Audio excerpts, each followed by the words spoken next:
ce que c'est que d'amener devant le tribunal l'homme et la femme de sa vie. Il sait comment est-ce qu'il peut faire 2 ans, 3 ans, résister à l'angoisse malgré qu'il a quitté l'homme ou la femme de sa vie. C'est pourquoi quand vous voulez vous marier et que quelqu'un te propose, posez toujours la question, surtout en ce temps-ci, est-ce que je suis le premier homme de ta vie, la première femme? N'es-tu pas divorcé? Parce qu'aujourd'hui, il y a des jeunes divorcés. Il a 25 ans, mais il a déjà divorcé 2 fois.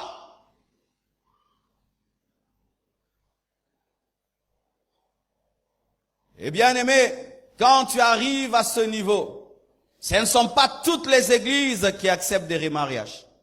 Amen. Ce ne sont pas toutes les églises. Dans cette église, nous acceptons le mariage que pour un seul cas, le remariage, que si l'autre est tombé dans l'adultère, que ce soit l'homme ou la femme, et tu n'as pas pu pardonner, et on t'a exhorté de pardonner, mais tu refuses, là c'est toi et Dieu. On ne peut pas être plus biblique que la Bible. Amen. Pour les autres cas vraiment bien-aimés, nous allons te compliquer à un niveau jusqu'à ce que tu vas te fatiguer. Je parlerai d'autres exceptions pendant le séminaire pour ceux qui ont posé des questions. Mais si l'autre veut m'empoisonner, je trouve vraiment le poison dans ma nourriture, il veut me tuer. Qu'est-ce que je vais faire? L'autre me propose d'entrer dans l'occultisme. C'est la condition pour vivre avec lui et je refuse. Qu'est-ce que je vais faire? Je parlerai de cela. Il me bat à mort. Je me retrouve toujours à l'hôpital, même dans le coma, après qu'il m'ait battu. Qu'est-ce que je vais faire? Nous parlerons de ces exceptions-là. Amen. De ces exceptions-là. Bien-aimés frères et sœurs, voici. Jésus-Christ dit que celui qui repudie sa femme pour une autre raison que l'adultère commet l'adultère et expose sa femme à l'adultère. Et la Bible dit que les adultères n'hériteront pas le royaume des cieux. Bien-aimés frères, voici. Lorsque tu es tout seul et tu n'as pas un homme, une femme que tu as épousé, Dieu traite ta spiritualité d'une autre manière. Il tient compte de toi et de lui, c'est tout. Mais une fois que tu te maries, ton salut et ton éternité est déterminé par la relation que tu as avec ton conjoint. C'est pourquoi les hommes du temps de Jésus-Christ ont dit, si telle est la condition de l'homme par rapport à la femme, donc il n'est pas avantageux de se marier. Donc bien aimé, c'est dangereux. Frère célibataire, alléluia. Si tu veux rentrer à 23h, qui va t'empêcher? Qui va se chamer avec toi? Si tu refuses de manger après le culte, qui va se fâcher? Si le matin tu as envie de ne pas parler, qui va se fâcher? Si tu veux porter ton jean bleu pendant 2 mois, qui va s'énerver? Mais si tu te maries, ce sera différent. Différent. Ainsi, ton éternité dépend de Dieu, mais aussi de ta relation avec ton mari et ta femme. Il y a des hommes, si c'était pas mariés, ils allaient aller au ciel. Ils iront en enfer parce qu'ils se sont mal mariés. Ah oui? Qu'au sautait? Tu es seul, tu es doux, calme. Tu épouses une femme querelleuse à un niveau. Ya lobara desama loba, yozanli kukuma. Sur le temps loba, ikofi, okomi boxer. Ba boxer bako talola. Nana memi olifel. Adam a dit, c'est la femme que tu m'as donnée. Avant elle, j'étais spirituel. C'est pourquoi, chers mariés, faites très attention quand vous dites « je divorce ». Je divorce veut dire « je deviens adultère ». Je divorce veut dire « je la livre à l'adultère ». Le divorce fera que des gens qui ont servi Dieu pendant des années manqueront leur récompense au dernier jour. Il a été un bon pasteur toute sa vie et puis divorce, il perd tout. Il y a un homme de Dieu que j'aime, qui vient de faire quelque chose de formidable. Il avait divorcé, Et puis, il s'est repenti. Il est allé réépouser sa femme. Malgré que c'était un millionnaire, malgré qu'après le divorce, il remplissait des stades et les miracles, mais il a compris que ce n'était pas la volonté de Dieu. Il est allé réépouser sa femme. Bien-aimé, lorsqu'un homme divorce, il dit « je me sors d'une mauvaise passe ». Mais tu te sauves d'un mariage qui te fait souffrir parce qu'on ne divorce jamais pour rien, mais pour te jeter dans le feu. Cette femme a un mauvais caractère, je divorce. C'est vrai, tu fuis une femme qui a un mauvais caractère, mais pour aller où? En enfer. Cette femme, cet homme, je ne supporte pas, il a tellement de défauts. Et tu épouses un autre, et cela n'est pas dans la volonté de Dieu, tu rates l'enlèvement. Tu rates l'enlèvement.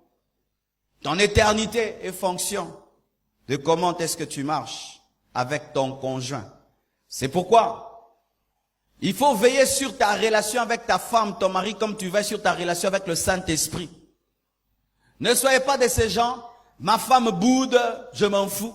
Mon mari est malheureux, je m'en fous. Tant que je prie, tant que je jeûne, Dieu me parle, je m'habille bien, je mange bien, tout va bien. Non, tout va mal. Parce que la personne que Dieu t'a confiée est malheureuse. Ami fan de la naïewana. Non, tu as échoué ta mission. Adam devait veiller sur Ève. Ève devait veiller sur Adam. C'est pourquoi lorsqu'il y a eu des problèmes, Dieu est venu vers Adam et vers Ève. Parce qu'ils étaient responsables l'un de l'autre. Alors, si tu n'arriveras pas à lier ton éternité avec une personne, ne te marie pas. Amen. Ne te marie pas. Il m'arrive, je prie, je prie, je prie, je prie. Le Saint-Esprit me dit, arrête de prier. Va, cause avec ta femme. Tu ne m'as pas épousé. Tu as épousé cette femme. Tu ne peux pas continuer à vivre comme un célibataire alors que tu t'es marié. Parce qu'au début, quand je m'étais marié, donc, j'entre dans ma chambre de prière, prière, prière. Au bon ça n'écoute, moi, n'a pas ça anda. Aussi tout, nabala. Vous savez bien. Des fois, je viens à l'église, je prêche, je reçois les nouveaux, je reçois. Et elle est à la maison. Moi, c'est ça,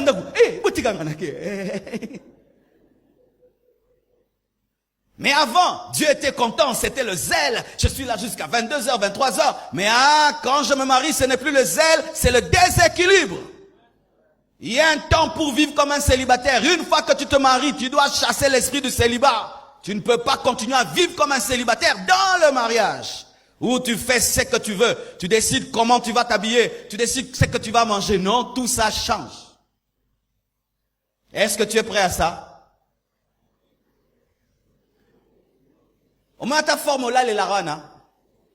Oh, changer. Célibataire à la landine. Occuper tous les territoires.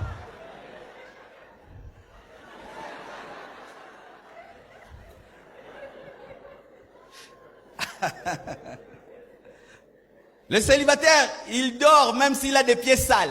Même s'il n'a pas brossé les dents parce qu'il va donner des bisous à... Mais quand tu te maries, au linga brosse à dents, au brosser des coups. Au moment là, la scobie en tenant compte qu'il y a l'autre. Bon, nous sommes à drame bimba boy, ba discussion ba marié. Au ben dit dragnoso. Nako si. Yo so ka dragnoso boy tali kona ngeza malili. Oh dozo limsa.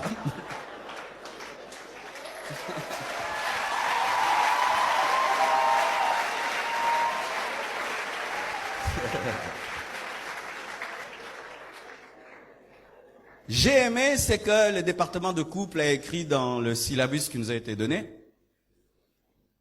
Et quand un homme divorce, ce qui ne sait pas souvent, c'est que les divorcés engendrent des divorcés. Vous allez remarquer, les gens qui divorcent facilement viennent de quel genre de famille? Moi, j'aurais du mal à divorcer. J'aurais du mal. Mon père et ma mère ont fêté dernièrement 42 ans de mariage. On les a amenés dans un restaurant. Tout le monde était autour d'eux. Ils étaient au centre. J'ai regardé, vraiment je les enviais.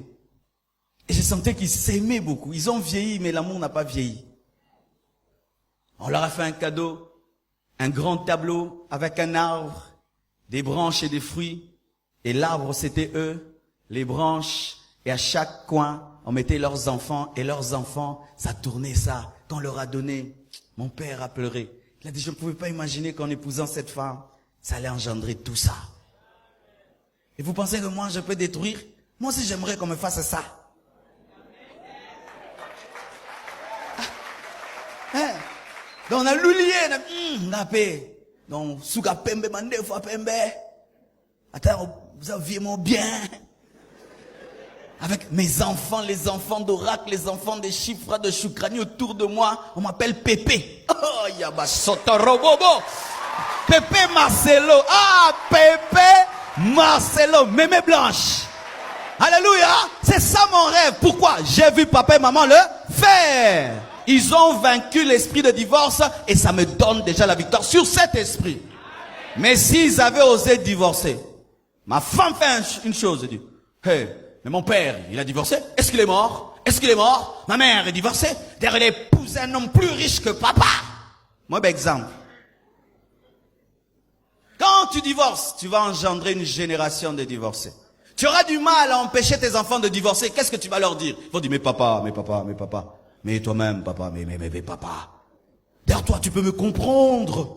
Parce que tu vois, c'est que maman t'a fait. Mais ma femme, c'est pire. Ah bon? C'est pire. Je te dis, c'est pire. Toi, tu as supporté 10 ans. Mais moi, j'ai supporté 15 ans, papa. Ah, bah, Moro. Fais comme tu veux. Mais un père qui n'a pas divorcé peut dire, ne le fais pas. Une mère qui n'a pas divorcé peut dire, ne le fais pas. Moi, j'ai vieilli avec votre papa. Moi, je vieillis avec votre maman.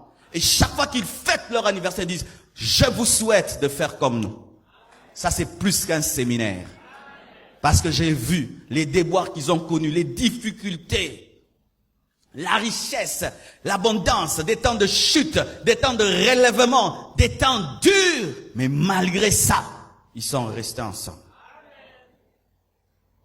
Et ils disent, dans leur syllabus, qu'il était démontré que la plupart des délinquants proviennent des familles de divorcés. Ce sont les divorcés qui engendrent les chégues. Vous pensez que ces enfants qui sont sur la rue, si vous les appelez, causez. Rarement papa et maman sont ensemble.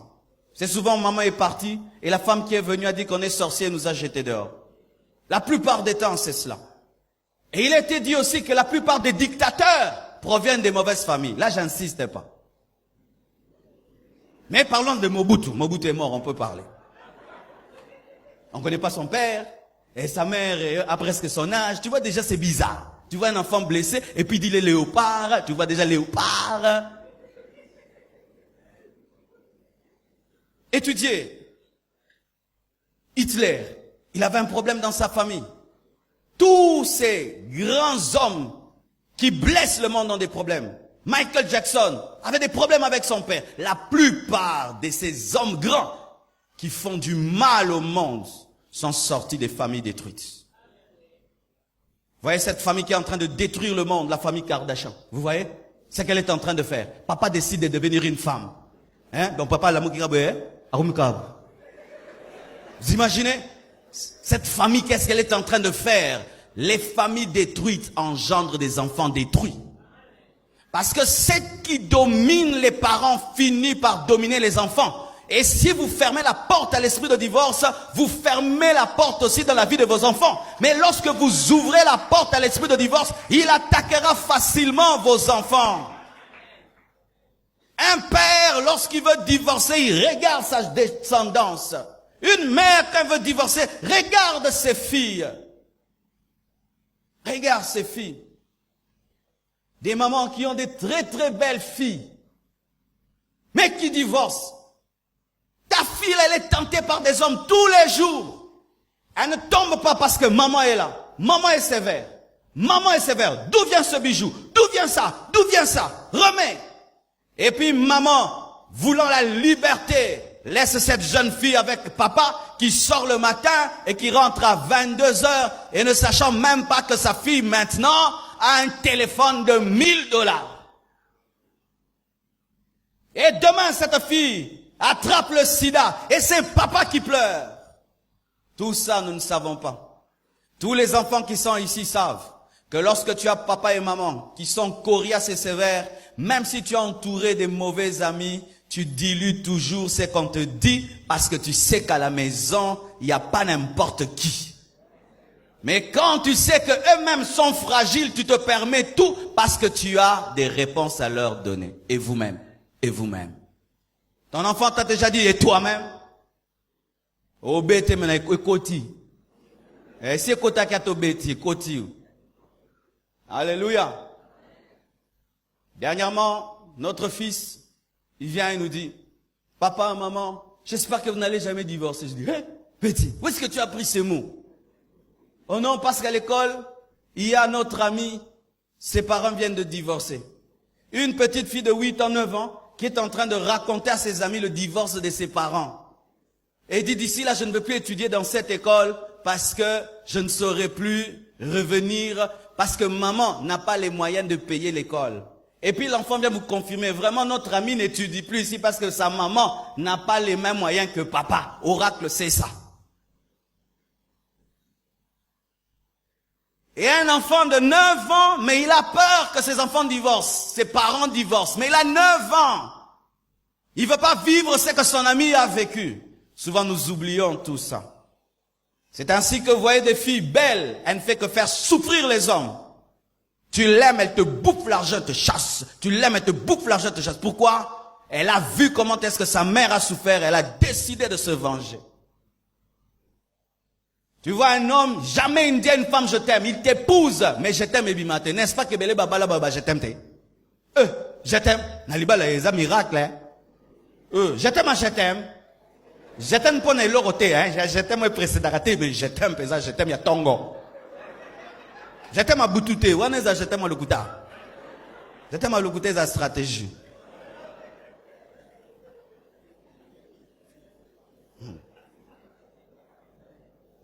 Et tu vois, il ne sait pas dire je t'aime. Il ne sait pas dire je t'aime à sa femme, mais il est épousé. Pourquoi? Il est blessé par les femmes. Il a vu comment est-ce que son père a été maltraité par sa mère. Il n'aime pas sa propre mère parce que maman les a abandonnés pour un homme plus riche. Il a de la haine pour les femmes. Et même si ce mari fait souffrir sa femme, en soi c'est sa maman qu'il est en train de faire souffrir dans sa femme. C'est pourquoi quand tu épouses un homme ou une femme qui a des blessures intérieures, tu dois l'amener à la guérison. Sinon tu vas subir ces blessures. Amen.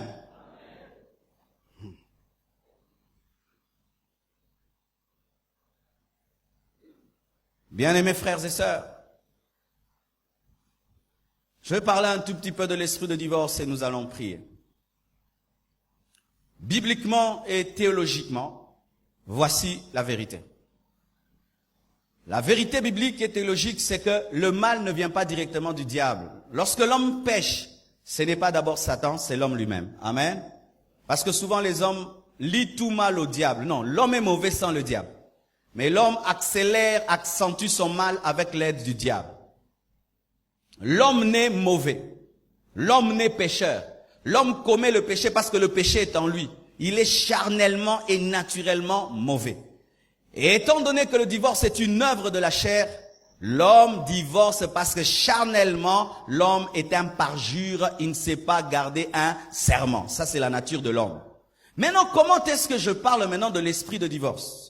L'esprit de divorce, c'est un démon qui vient accélérer le défaut, la maladie qui est dans l'homme, qui le pousse au divorce. Lui, il vient t'aider. Tu y vas 30 à l'heure, lui te pousse à 300 à l'heure. Amen, hein? Tu commences à penser au divorce et puis tu veux te rétracter. Lui, il vient pour te maintenir dans une mauvaise décision. Vous voyez, déjà, ils disent, on va divorcer, c'est d'abord eux. Après, ils disent, non, on arrête. Maintenant, il y a un démon maintenant qui vient, qui veut que tu ailles jusqu'au bout. C'est un esprit qui vient derrière le divorce charnel, afin de l'accentuer et de le provoquer.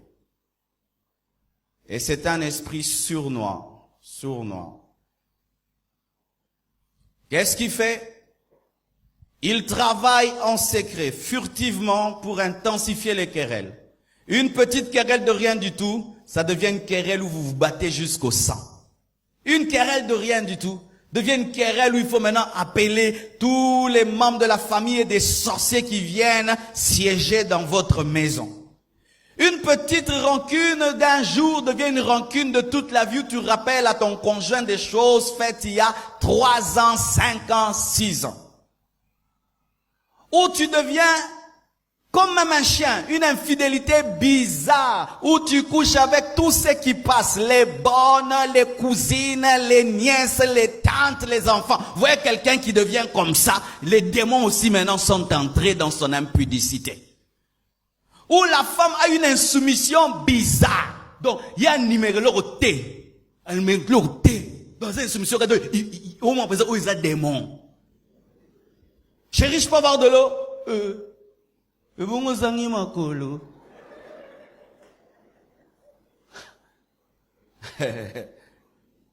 chérie, est-ce que je peux avoir la nourriture qui est au fond là sur la table, je peux avoir là? Eh ben, tu te lèves, tu prends. Lorsque vous êtes tous ensemble, calme, si seulement il y a des gens qui te respectent, non, ne dégradez, ne diminuez. Mais ça va te passer, gentil, démon. Une incapacité de te soumettre. Même toi-même, tu dis, mais comment je suis une mauvaise femme comme ça? Comment je ne me soumets pas? Mais il y a quelque chose en toi qui te dit, tu ne dois pas te soumettre.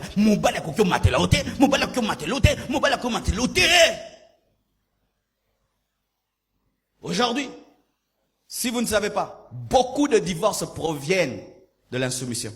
Et j'aimerais parler à ceux qui sont en Europe. Quand je suis allé en Europe, j'ai remarqué une maladie grave chez les femmes. Sur 10 femmes, 8 l'ont. Quelle maladie? Elles se comportent comme des hommes devant leur mari. Le mari est là, elle efface son mari, c'est elle. Elle décide sur tout, elle parle à sa place, elle décide à sa place. Et bizarrement,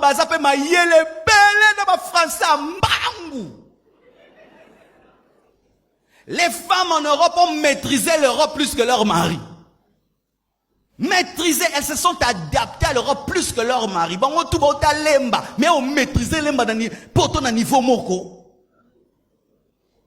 Et les hommes de plus en plus sont mal à l'aise dans de tels foyers. Il y a des doctrines qu'on donne aux femmes. Oh non, si tu satisfais ton mari sexuellement, tout va bien. Qui vous dit ça? Les gens qui sont mariés savent que vous pouvez finir, c'est plus beau. Soignez! Ah oui. Chers célibataires, des fois on vous ment. Oh non, si je satisfais mon mari, le couple ira bien. Mais bon, tu vas au bout, tu vas au soin.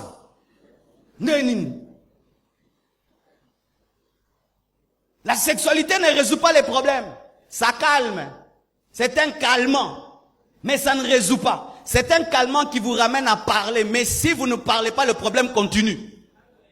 Vous pouvez avoir une sexualité parfaite la nuit, le matin, vous vous chamaillez si vous avez un problème de caractère. Et lorsque vous vous préparez au mariage, et que dans le mariage, tu penses que ton mari ou ta femme, c'est seulement ça qui suffit, tu te trompes. C'est le caractère qui rend heureux.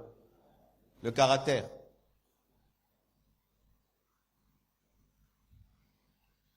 Il accentue les malheurs. Il y a certaines personnes qui divorcent à cause du malheur. Ta vie allait bien, jusqu'à ce que tu as dit oui à un homme. Tu l'épouses, 2 jours après, on le chasse du boulot. Gloire à Dieu. Toute chose concourt au bien de ceux qui aiment Dieu. 1 semaine après, il tombe malade. Alléluia, papa. Une autre, il est tamponné. Oh Dieu de Job, soutiens nos cœurs. Après, paralysé. Après, un tel couple attaqué par l'ennemi souvent est tellement secoué que tu commences à dire, peut-être que l'autre c'est un sorcier. Depuis que je l'ai épousé, voilà les problèmes qui m'arrivent. L'esprit de divorce se cache derrière des scandales, des malheurs. Imaginez un homme, on viole sa femme. Sa femme n'est pas tombée dans l'adultère, hein? On a violé sa femme. Mais qui n'arrive plus à aller vers sa femme. Pourquoi? Parce qu'il la trouve sale. Mais sa femme n'a pas commis le péché. Et il aime sa femme. Mais le fait que pour lui c'est sa femme, mais un autre l'a violée pendant un temps, il ne supporte plus sa femme. Un esprit est venu seulement pousser quelqu'un à violer sa femme devant lui. Là, ça ne dépend pas de vous. Mais il y a quelque chose à l'extérieur, vient. Et cela arrive. Comment vaincre cela? Quand vous entendez parler de tous ces viols au Kivu, on ne parle pas de ce qui vient après dans ces couples. Est-ce que ces couples demeurent solides après que tu aies vu tout un bataillon sur ta femme? Il faut vraiment un grand effort pour revenir vers elle. Même si elle n'a rien fait, un esprit vient pour vous séparer.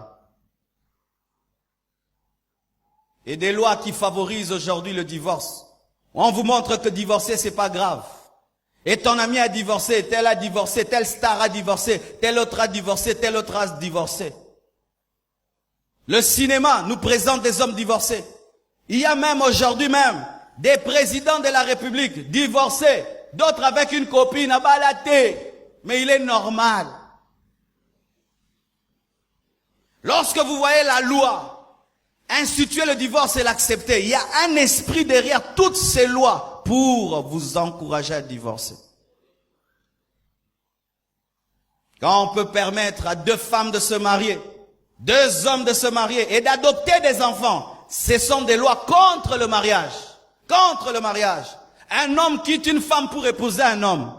Et une femme divorce d'un homme pour épouser une autre femme. Et la loi le permet et oblige même les églises de bénir. Il faut aller en prison que de bénir de tels couples. Amen. Tu acceptes qu'on ferme l'église, mais tu ne béniras jamais un tel couple. Et des fois, vous vous aimez, mais les enfants ne viennent pas. Un esprit qui vous attaque par la stérilité. Par la stérilité. 1 année, tu comprends. 2 ans, 3 ans, 5 ans. Les couples qui vivent la stérilité sont souvent attaqués par l'esprit de divorce. Souvent attaqués, même si ils ne le disent pas souvent. Pourquoi? Tu vas chez tes amis, il y a des enfants qui jouent. Tu te dis, quand est-ce que moi aussi on va me recevoir? Papa! Aujourd'hui, j'étais à la maison avec un homme, il n'a pas encore des enfants. On prie souvent avec lui pour que Dieu lui fasse grâce. Et pendant qu'on était là en train de causer, ma fille est venue, elle a sauté sur moi, je l'ai fait tourner et je sentais son œil. Il disait, quand est-ce que moi aussi je vais tourner avec ma fille? Et si il n'est pas spirituel, lorsqu'il rentre à la maison, il regarde sa femme. On a tourné. Oh. Mais moi je dis, on ne se marie pas pour avoir des enfants. On ne se marie pas pour avoir des enfants. C'est pourquoi je vais parler dans les jours qui viennent. La place de la parole dans votre couple détermine si vous allez vaincre l'esprit de divorce ou pas. Car si ce sont les émotions, les bénédictions qui déterminent votre fidélité à Dieu, vous allez divorcer si les enfants tardent. Même si jusqu'à la mort, Dieu ne vous donne pas les enfants, ce n'est pas une raison de divorcer. Mais quand les enfants ne viennent pas, un esprit se cache derrière ça. Va même trouver une femme ailleurs, aie un enfant avec elle, et puis tu l'amènes dans la maison.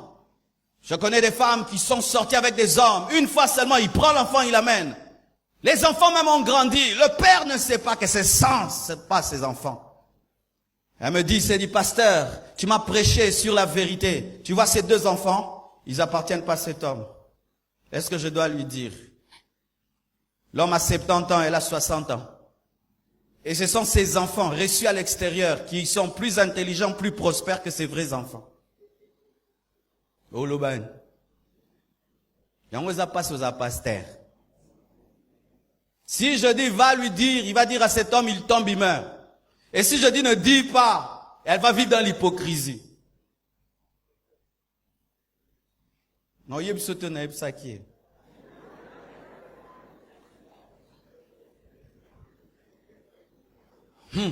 Donne-moi la main, je vais parler. Cet esprit se cache derrière des choses. Tu vois un beau garçon dans sa veste, pantalon, costaud. Et dans le mariage, le pasteur dit, pas de relations sexuelles, pas de relations sexuelles, pas de relations sexuelles. Et vous vous gardez, tu ne le connais pas. Vous allez le jour du mariage. Hey ya! Eloïsate. Allah la libella.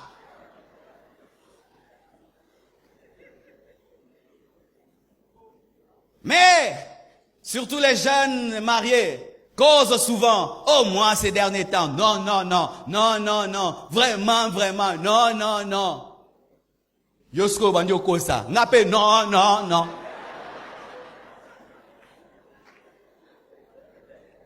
Ce sont eux qui m'ont dit de répondre à cette question. Tu l'aimes, mais il y a quelque chose qui manque. Ou c'est une jolie fille, elle est en talent, elle dégage la vie, tu sens vraiment, non, oh, moi, si. Nakaouka, frigide comme un glaçon. Et tu dis, mais pourquoi je crains Dieu? Il fait un méca, bisous ma chrétien ton méca raté. Il n'y a pas essai moteur en Christ, il n'y a pas essai moteur. Oh, moutoukona, ta chose, ça pèse 4 x 4, hein. 2. En Christ, il n'y a pas d'essai moteur. Où je vais maintenant te tester, voir si tu fonctionnes. Tu vas devenir mécanicien. Les mécaniciens testent beaucoup de moteurs. Yo V8, yo V6. Du échappement, ils ont bien dit.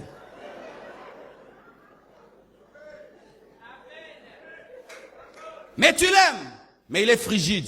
Tu l'aimes, il est impuissant. Tu l'aimes, mais il devient impuissant. Parce qu'il y a aussi une impuissance qui vient après. Une frigidité qui vient après. Et avec la ménopause. Et on m'a même dit un médecin en Afrique du Sud m'a dit, pasteur, tu parles toujours de la ménopause des femmes, mais aussi la ménopause des hommes.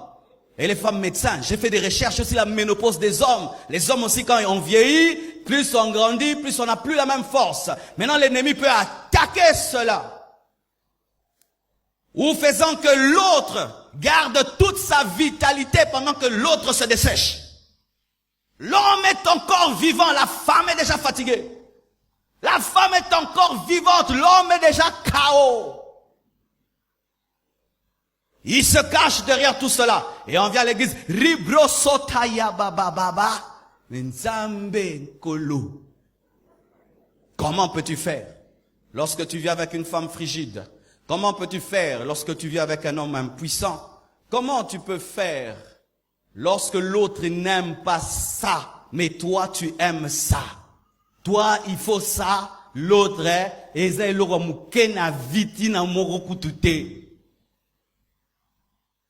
oh, parce que souvent quand vous vous mariez, toi dans la tête, comme je me suis gardé comme ça, gloire à Dieu. Nzambe penza, vraiment na bondeli et puis na bondeli. Mais écoute, aza kunata, ya ma bando solo la nabino. Ya za ba projet ma solo. Parce que beaucoup tu n'as pas visé ça, et au kanate.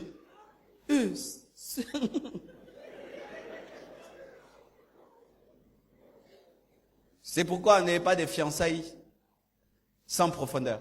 Causez tout, mais ne faites pas tout. Causez seulement. Il faut beaucoup causer dans les fiançailles, mais ne faites pas tout. Et même dans le mariage, il faut causer. Des fois, le problème des couples, c'est quoi? Dans la jeunesse du couple, ta femme te vante tout le temps. C'est bien, c'est bien. Mais quand tu n'y arrives plus, elle est gênée de te dire, papa, moi, ça comment offrir autre batanga wisi. Ah, zongelo na ba carton mo boye. Papa, oh mais là. Papa, yeba ke. Ah, on koko yeb sauter ke. Aujourd'hui, prise d'air.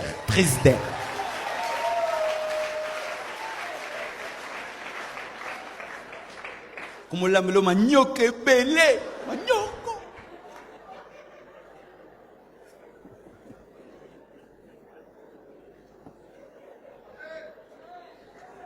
Amen. C'est un séminaire de couple, hein? Voici. Le jour qu'on a fait une fête pour mon père, je lui ai posé beaucoup de questions. Et je dis, papa, je vais tenir un séminaire d'ici là. Mais pour toi, qu'est-ce qui empêche les couples aujourd'hui de tenir? On a dit beaucoup de choses.